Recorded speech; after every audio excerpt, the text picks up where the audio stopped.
Frequency Podcast Network. Stories that matter, podcasts that resonate. When we talk about climate misinformation, we usually think about denial.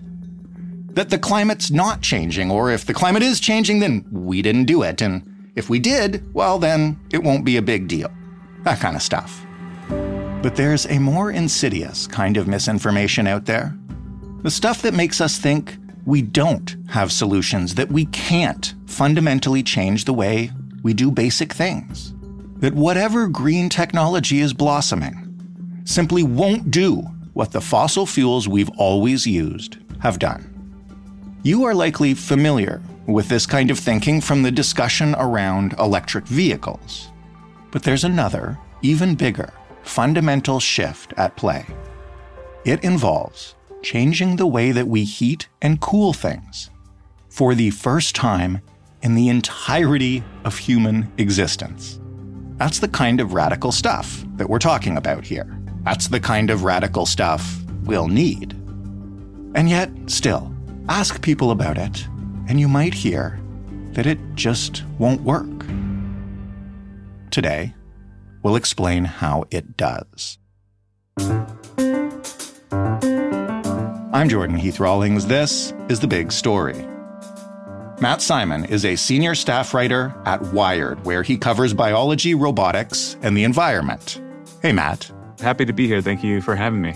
You're very welcome. And I know this is a simple question, but how have humans typically, or exclusively, I guess, heated their homes throughout all of human history until recently? Yeah, I think it's actually a quite fascinating question because we're in a really profound transition here. So throughout human history, we have burned things to stay warm. So wood, charcoal, dung sometimes, these sorts of natural materials that we combust in order to produce heat.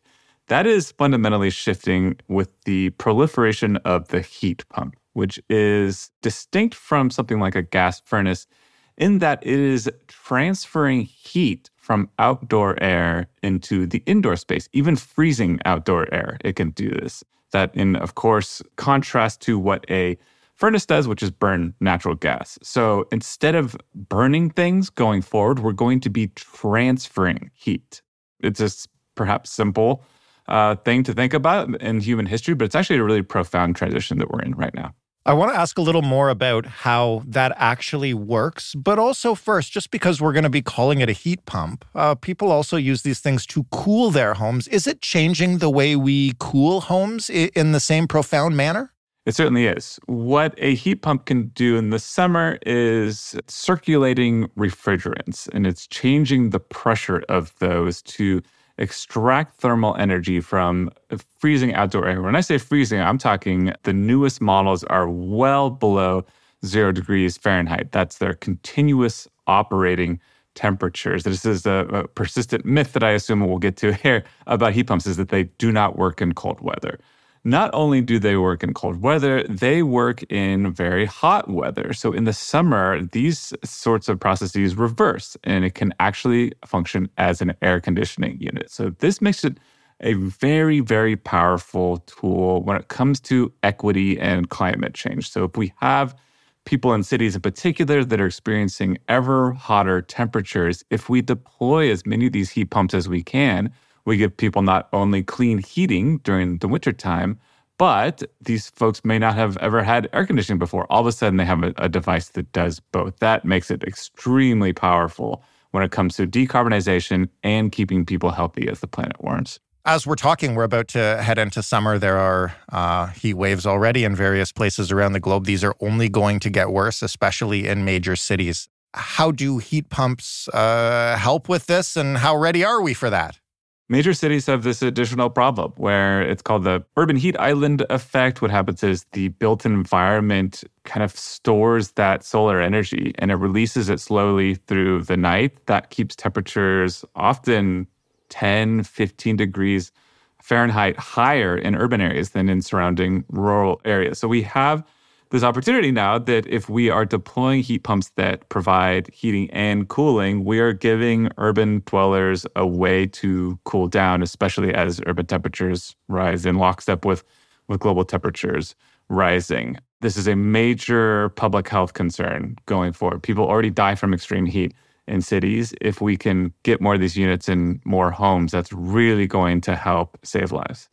Give us a little background. Where did this technology come from? How did it evolve to where it is today? It's been around for decades. Honestly, I come from a long line of HVAC workers. So my grandfather owned an HVAC company. This is heating, ventilation, air conditioning. He then passed that along to my aunt, who currently runs it. My father was an HVAC technician for his entire career. So I had always heard about heat pumps, actually, into my childhood.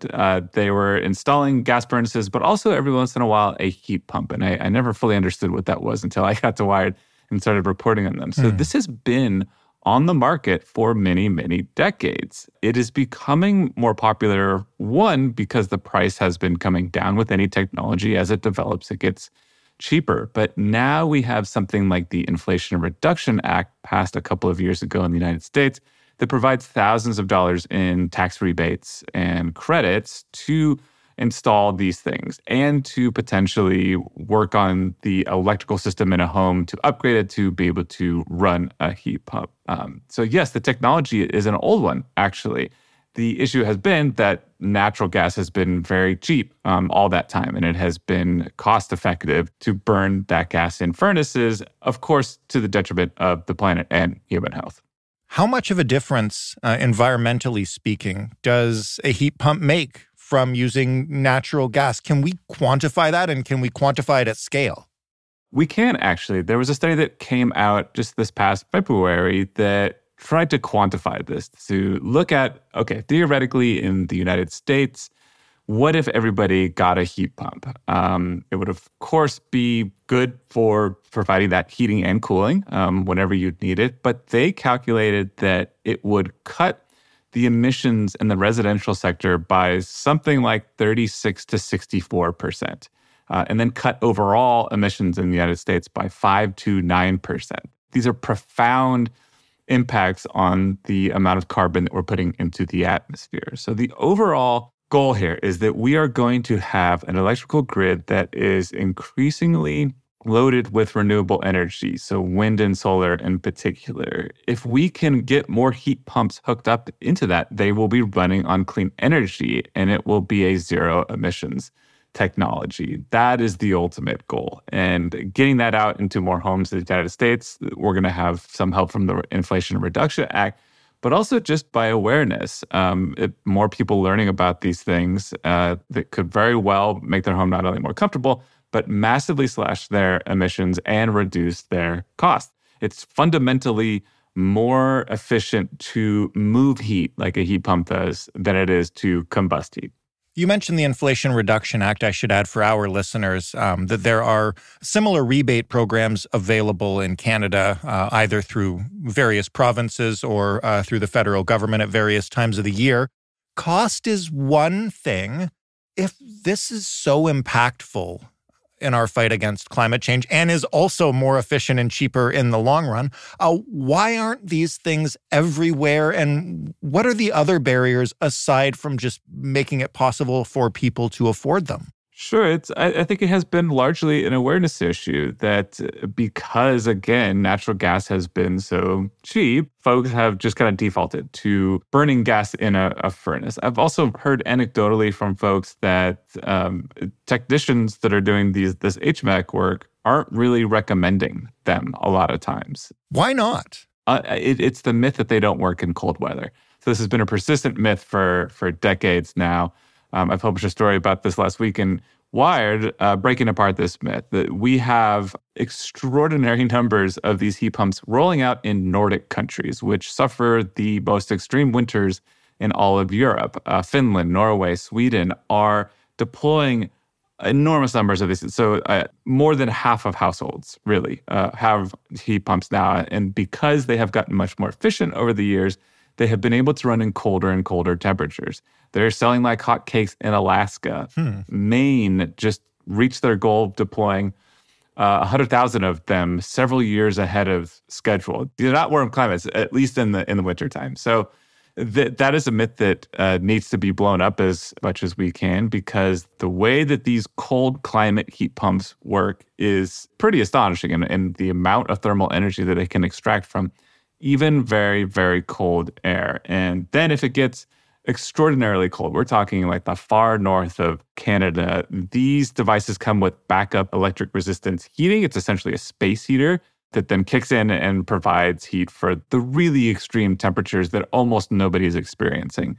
A heat pump can still manage that. Where did this myth come from, and why does it persist? I do not have evidence for this. Let me just say that to be clear. We've got to qualify it with that. This is speculation.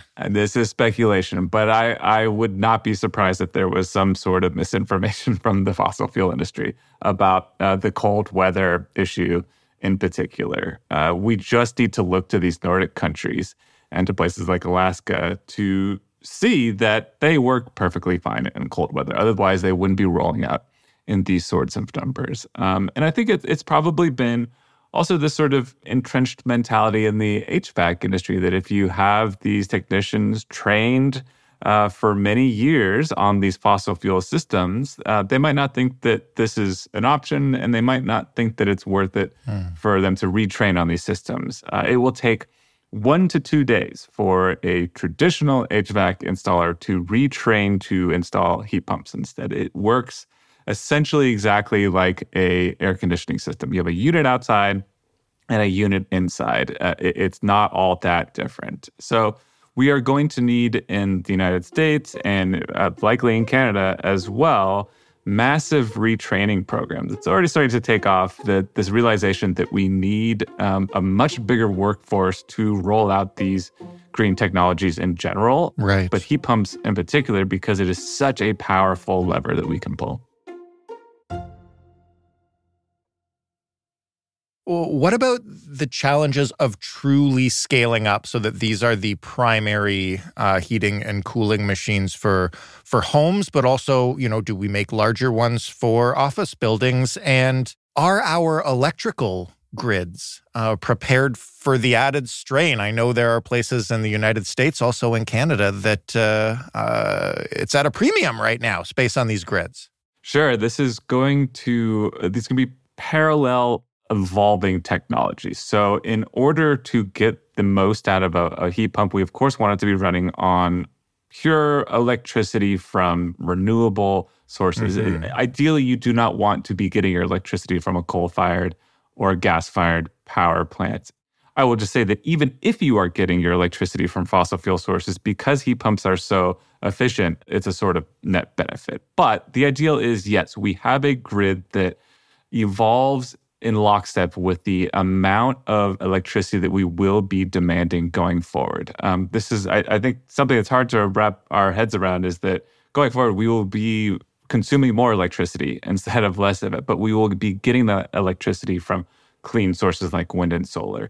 What you will be seeing are these interesting ways that the grid will store energy. So I wrote a story a couple of weeks ago about this program here in Oakland, California, where they are hooking up school buses to the grid to, of course, charge, but they have a specific technology that allows them to discharge back to the grid. This is called vehicle-to-grid technology.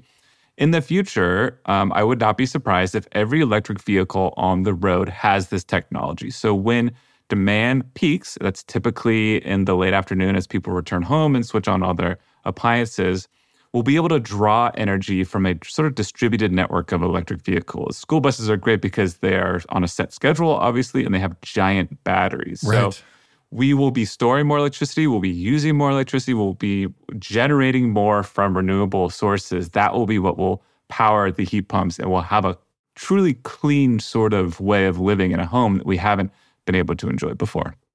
How difficult will the information war around these quickly evolving technologies be? First of all, you mentioned retraining and educating service technicians and that kind of thing. but also just, dispelling the myths that we talked about. And how do we combat this stuff at a time when obviously we need these new technologies and they're also kind of becoming more complex and evolving faster day by day? So it's kind of hard even for people who dabble in this stuff to keep up. It's the incentives, right? So I should have mentioned with this vehicle-to-grid technology, the utility is paying you as you are discharging your electric vehicle into the grid. It's very early days of this technology, and utilities are still working out rate structures here. Right. But the idea will be if there's peak demand on the grid and the utility needs that energy from you, they will pay you to slightly discharge your battery. And the beautiful thing about this is that as it scales, we'll need to take less and less from any one battery, right? So if you have 2 million vehicles, you need to drain less from each of those than you would if you were running 500,000 vehicles or whatever the case may be. So it's the incentives for paying people for the battery power that is just sitting in their garages hooked up to the grid. But also for incentivizing heat pumps. So because it's expensive sometimes to put these in, right? $15,000, $20,000 if you're getting some of the larger heat pumps that are working in the depths of winter. So we need much more government support for that. We're seeing more of that in the States, not only from the federal government but from states. And it's about educating folks on the benefits here of a heat pump, not just for decarbonizing the home and saving money, but for improving public health inside the home. If you're not burning poisonous gas, you're better off for that. But in general, as somebody who understands these technologies thoroughly, when you go out into the world and talk to people who don't work in this space, how well versed in it are we compared to how fast things are changing? What's actually going to help here is new ways for deploying heat pump systems that are much simpler for the consumer to understand. And I'll talk about two different ones here. One in the New York City Housing Authority. They are deploying heat pump units that slip over windowsills. So think of like the classical air conditioning unit in the big city in an apartment that's stuck in the window. Mm-hmm. They're now making heat pump versions of that, and they're deploying them first in these public housing units. Again, providing people not only clean heating during the winter, but also air conditioning if they've never had that before in the summer. And those are units that are being provided to those people for free. And because the City Housing Authority is paying for the utility bills as well. So it's a perfect kind of deployment. Those window units will become, I think, much more available in the coming years for other consumers. It's a cheaper way to heat a single room if you have a smaller apartment. A larger home might need more ducting and bigger units for that. There's also another company called Quilt here in California that is working on this sort of system that is the same principle, only their units attached to walls. It can detect when you're in the room. It's these more simple, kind of out-of-the-box solutions that are going to help the heat pump proliferate, but it's so much of it is going to be an information war, pushing back on this myth that heat pumps don't work in cold weather. Yes, they most certainly do. And yeah, it'll be for everyone's benefit going forward, except for the fossil fuel industry. And I am perfectly fine with that. Matt, thank you so much for this. Really insightful. I hope it helps dispel a few myths. Sure. Yeah, thank you for having me. It's been great. Matt Simon is a senior staff writer at Wired. That was The Big Story. We got all the big stories you could ever want to listen to at thebigstorypodcast.ca. You can search for anything that interests you. There's a little search bar at the very bottom of the page. You can avail yourselves of that. You can also give us feedback by sending an email to hello@thebigstorypodcast.ca or by leaving us a voicemail when you call 416-935-5935. The Big Story is found everywhere good podcasts are found. And wherever you find it, it would be lovely if you'd leave us a rating or a review or share it with a friend. Thanks for listening. I'm Jordan Heath Rawlings. We'll talk tomorrow.